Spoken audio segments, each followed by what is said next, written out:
Welcome to Belmont Author Spotlight. I'm your host, Anne Marie Mahoney, and today I have the pleasure of interviewing Geoffrey Dutton. Geoffrey is here with his second book, Her Own Devices, which is a sequel to his first book, Turkey Shoot. Today we're just going to be talking about Her Own Devices. Geoffrey, welcome. Wonderful to have you here. Thank you, Anne Marie. Geoffrey started out in software and high-tech work and then morphed into writing these novels, which is pretty exciting. Tell us a little bit about your work and how you moved into novel writing.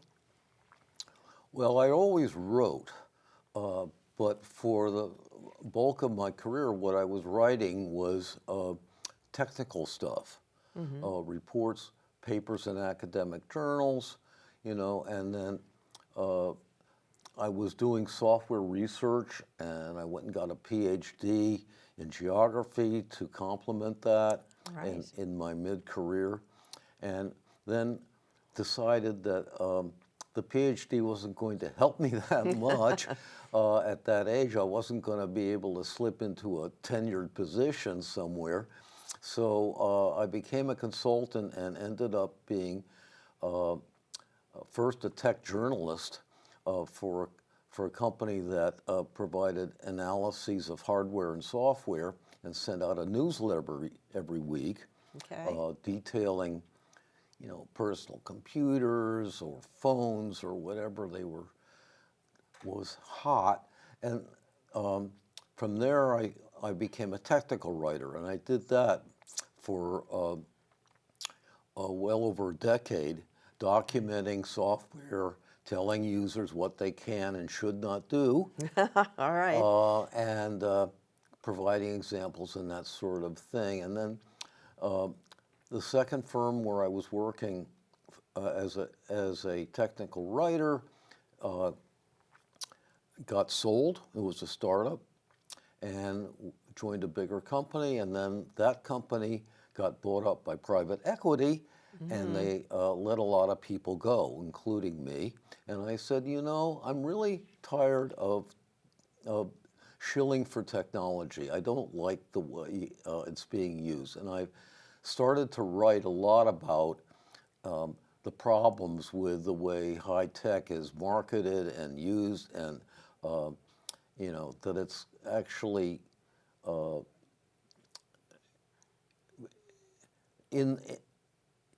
it's something for the companies that market it rather than for the users, and yet everyone's dependent on it. And I've written many articles about that, various facets. But then what happened was there was a war in Iraq, and that caused a lot of chaos I was very uncomfortable with. And then there was the Arab Spring, and things went crazy in that region. And that's when all the Syrian refugees were pouring out of the country, mostly through Turkey, and then to Greece, and then into Europe. And they weren't very welcome. And even in America, where very few of them had gotten, they were all suspected terrorists. So I said, I'm going to give you a terrorist who you think is out to destroy your way of life, and I'm going to make you weep for him. And that's when I wrote Turkey Shoot. Turkey Shoot, okay. And I set it in Greece because there was a group of conspirators who were in Piraeus, Greece, who were planning to do something in Turkey. And my protagonist made it to Piraeus and joined them. And eventually some of them went back to Turkey, and that was the crux of the book. And after I'd finished that book, I said, I really don't like what I've done to this guy. I don't like what I've done to his girlfriend, because he ended up dead and she was pregnant. And so I said, I'm going to rehabilitate them. And that's why I wrote Her Own Devices. Okay. Well, all right, let's jump off a little bit this idea of your background in software and geography and the various settings that you've just outlined for us of the book. So this particular one, Her Own Devices, we see mostly takes place in Greece, but there are the references to Iraq and Turkey, as you mentioned. Now, interestingly, in the book, you've noted at the end, you've never visited these places, and yet, particularly the Greece settings, are so detailed and so interesting for the buildings and the cafes and the streets and the parks. How did you put all that together without ever having been there? Sure. Well, first of all, I've been to Turkey Okay. because I'm married to a Turkish woman. Okay. And but I never actually went to the places that are in the book, just like I never have been to Athens or Piraeus.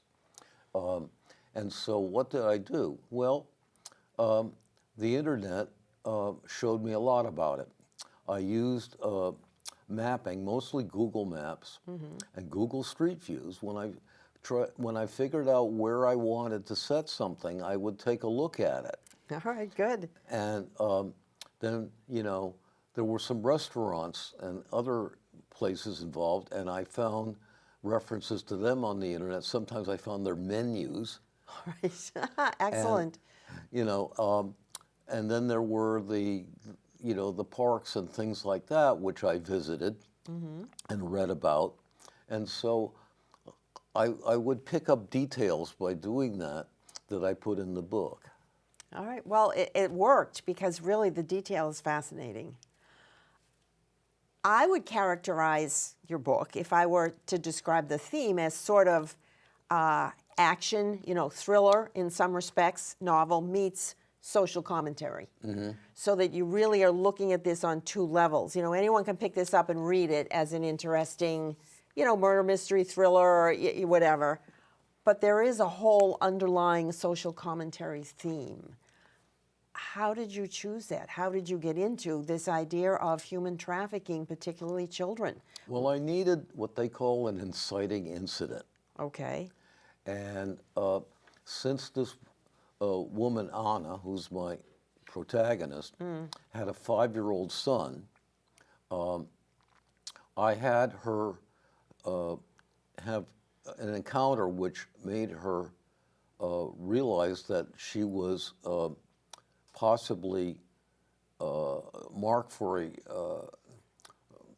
to be rubbed out, perhaps, by some people who knew something she had done in the first book. Okay. Where she had been followed by nationalists, Greek nationalists, because she was a Swiss woman who was recently in Piraeus and joined the sort of anti-austerity movement and became an organizer and thus became a target of the nationalists. And so I won't tell you what happened, but in any case, she made some enemies among them. And so she was afraid at this point that someone was following her, but it took a while for her to realize that what they were really interested in was her son. Right, right. And but that was only after she saw one of these men at a restaurant she was working at, and was so scared she ran out, to avoid him because she thought he was after her, and then she realized maybe I need to know more about who this guy is, and so she followed him when he came out of the restaurant. And what did he do? He went up to a kid who was standing on the sidewalk with a little dog while his mother was inside a shop, and he managed to slip him some candy, which drugged him. I know. And then carried him off. And so she had the presence of mind to take some photos, and that of course it was reported to the police, and from then on she wanted to make sure that these guys didn't snatch children anymore. Right, and so that then, of course, becomes the whole story as it unfolds. And so you've written a very interesting character who, to me as the reader, but also as a mother, I felt on the one hand was very proactive, good for you for trying to do something, organize other mothers, organize other people to protect children and bring this to the attention of the authorities. But on the other hand, I saw a lot of her actions to be really questionable. I wanted to say, look, girl, this is not a good idea. But that's what makes the book so interesting, that you become engaged in her activities. And on the one hand, she seems to be very smart. And on the other, sometimes she's just very naive, and you just want to pull your hair out and say, just stop. Don't do this. Which kind of gets to this idea of the various themes in the book, in that you've got the social commentary, you've got her trying to stop child trafficking, you've got her little bit of wariness or distrust of the local police. She is not from Greece. The book starts with her in Switzerland. So she is not native, although she's making contact, she has friends, and she's got other mothers. But you're looking at her and you're saying, what's driving you? And that's when then you're able to introduce the deceased husband, who has a voice in the story, and her own sort of inner voice, the entity that she calls gizzard brain. So as you're reading it, you're always balancing these various voices. Did it bother you not being sure who was talking? Sometimes I will admit I got a little confused. And then part of it was I'm thinking to myself, well, I'm not paying attention. Yeah, it did kind of bounce back and forth a little bit. So you had to get used to that as you were reading the book. I tried to use typography to distinguish the voices. That helped a lot, the italic. But yeah. can I talk about Mohammed? Absolutely. Mahmoud? Yes. Mahmoud was her boyfriend in Turkey shoot, who at the end died, and she felt responsible for his death, and this guilt haunted her for a long, long time. Mahmoud was a devout Muslim. When he died, it turns out, in her own devices, that he didn't get to paradise. He was stuck in some limbo, Right. where he didn't know where he was, but he was all by himself. And over time, he learned to sort of focus his vision on places and people he had known in life. So he could actually go and see her, although he couldn't hear anything. That was what was so interesting, that he could watch what was happening, but not hear. And so he's trying to figure out for himself what's going on here. Yeah, I mean, what he would witness was sort of like a silent movie in the muted colors of old postcards. Yes. And so he doesn't know what she's doing. He just is able to follow her around, And one of his prime wishes is he had a brother who was abducted by ISIS in the first book, and he doesn't know what happened to him, and he would love to, if he could somehow get them together, because that's his only remaining family, except for some cousins in Iraq.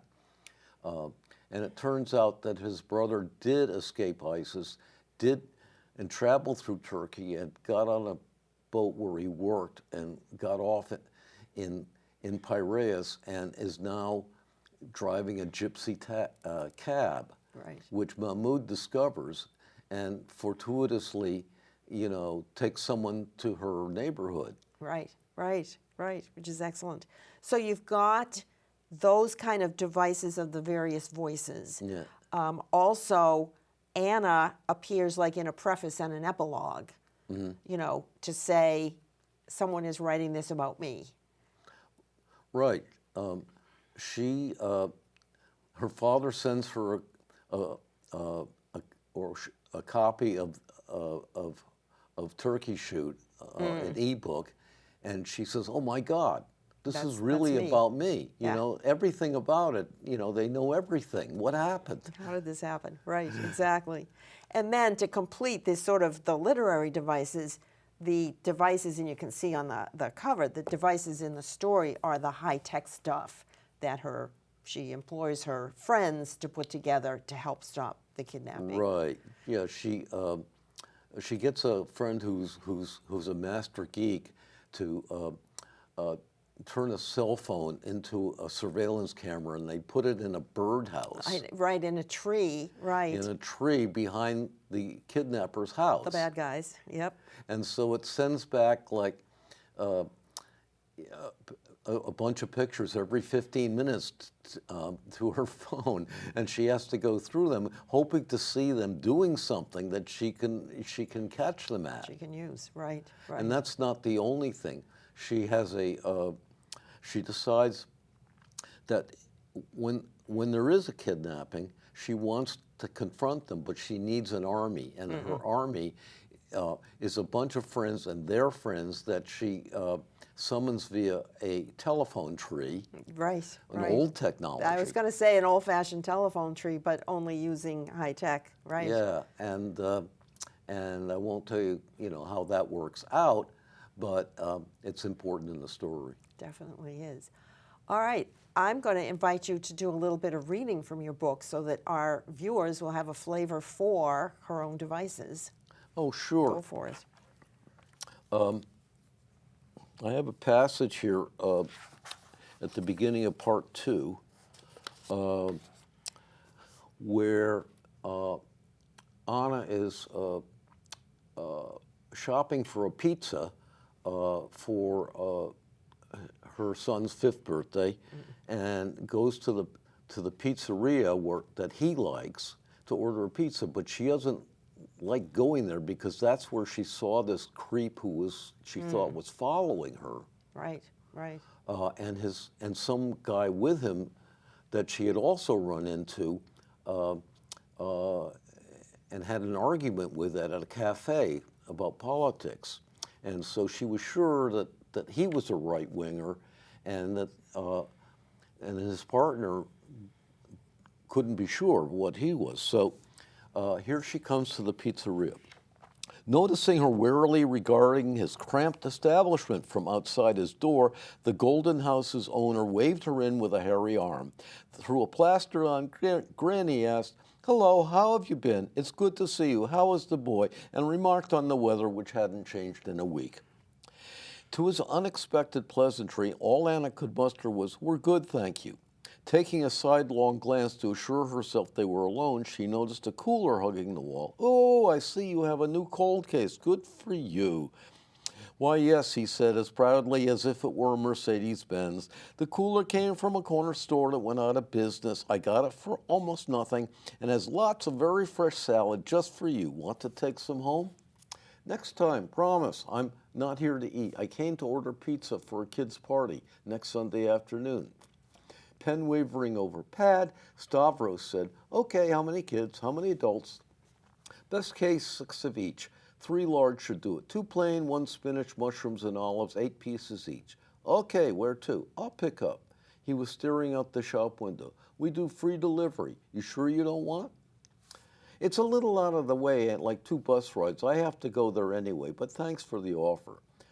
Stavros let his pen fall. He gazed out into the street, hands hovering over the counter, kneading his knuckles. "You okay?" Anna asked. Hands still clasped, he said, "I cannot do this, nice lady." "Do what? I don't understand. You can't make pizza for me?"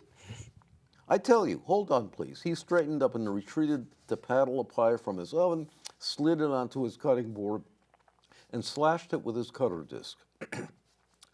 Averting his eyes, he said, "I was asked to keep eye on you by policemen you saw here. Say you might have something to do with old crime." Anna took that in. Is that so? He returned to the counter, opened his cash drawer, and fished out a business card. "He leave his card. He say he is warden." Her brow furrowed. "I see, whatever that is. Did he say what he wanted with me?"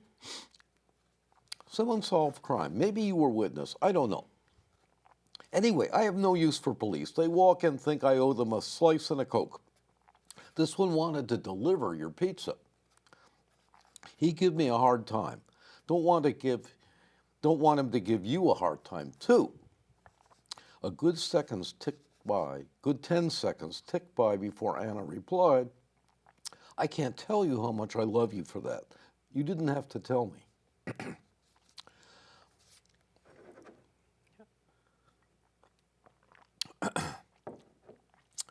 Pinning the card under an index finger, she asked, "May I copy it, please? It would mean a lot." Stavros shrugged. "Sure, lady, but be careful with it." A click on her phone ingested Police Warden Vasilios Laskaris' card into her photo gallery. "Don't worry, I'm not going to call him. He'll never know I saw this. My only goal is to keep away from him. I hope you will help." Stavros nodded. She offered her hand. "You are very kind. See you next Sunday around 1. He took it and gingerly shook it. "Okay, what name?" I put on order. "Make it out to no, Katniss." And with a sly wink added, "And don't tell that warden, okay?" Smiling through his eyes, Stavros nodded. "Okay, Sunday." And after she left, he studied Laskaris' card before returning it to the back of his drawer. "Whatever that's about, I don't need to know." All right, that's good. Yeah, and that's basically the setup for everything that starts to unfold. Yeah. Right. So even going back to Turkey Shoot, what got you interested in these parts of the world and, whatever political issues that you expose, particularly in Turkey Shoot, but also that follow Anna into her own devices? Well, Anna accidentally got to Greece on her way back from Africa, where she served as a medic. Mm-hmm. Not that she was a doctor. And her flight got canceled. So she decided to stay for a while and ended up staying indefinitely. Mm-hmm. And learning Greek and getting involved in politics. Now, what caused me to choose that was my outrage, as I had mentioned earlier, that all these refugees from Syria and Afghanistan and elsewhere were tromping across Anatolia and getting on boats and going to Greece mainly, where they were not welcome, and then a lot of them kept going. And so I decided to have my main character in Turkey Shoot be one of those refugees, except that he had been sent there by a commander he had fought ISIS under to do a special operation that he didn't know anything about. And so he made his contact in Piraeus, and the first day he was there, he's with the guy who ended up sheltering him in a cafe, and Anna walks in, except that in that book, she didn't call herself Anna. She had the code name Katrina. Katrina, right. And so one thing led to another, and she became fascinated with this guy. And that led to her seducing him and getting involved in his conspiracy. Okay, all right.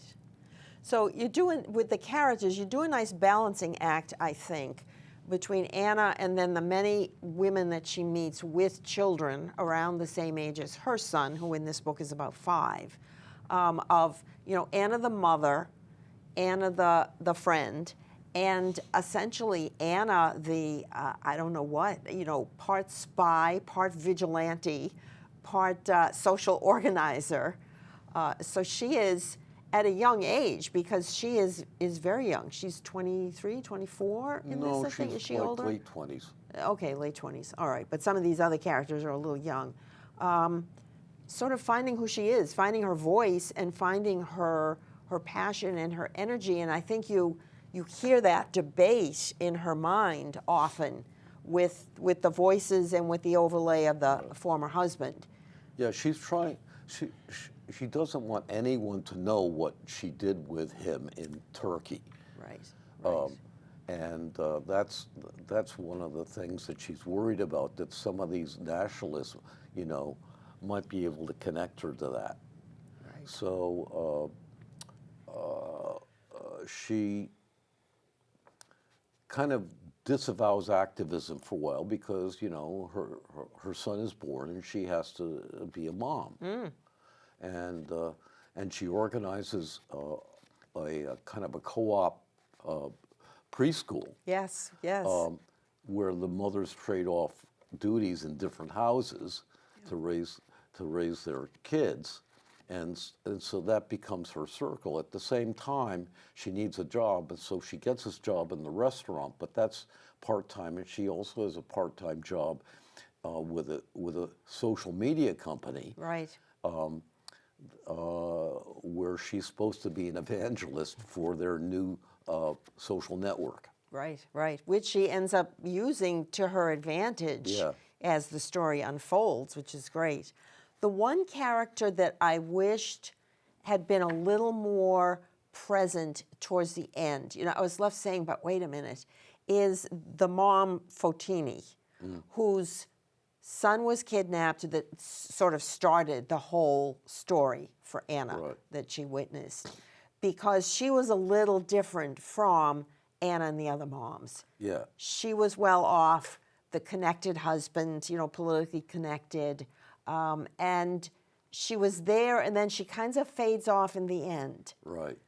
I did that deliberately because, as we worked up to a confrontation, it didn't seem like Fotini was the kind of person who would go marching in the street. No, no, no. And so, and I think I indicated that annoyed Anna. Very much. But I didn't quite know what to do with Fotini at that point, and so I just let her slip away. Yeah, that's okay. It's just interesting. And I think life is like that, isn't it? You meet people, you get very involved, and then somehow it just slips away. You can't sustain that connection for whatever reason. Wonderful story. What is the plan for Anna going forward? Will she have some new adventures? Well, well, I'll just say that I have begun a third book, Okay. and in these two books, she was followed around by a clairvoyant author Yes. who was never named. Yes. Who just took in everything that she was doing, and she knew that. I mean, but there's nothing she could do about it. No. So finally she is deciding. Listen, if I don't want this guy hanging around, I'm happy to have my story told, but I want to tell it. And so in this book, the third book, it's in her voice. She's talking first person in the present. So it's kind of like a memoir about things that haven't happened yet. Okay. Okay. Good.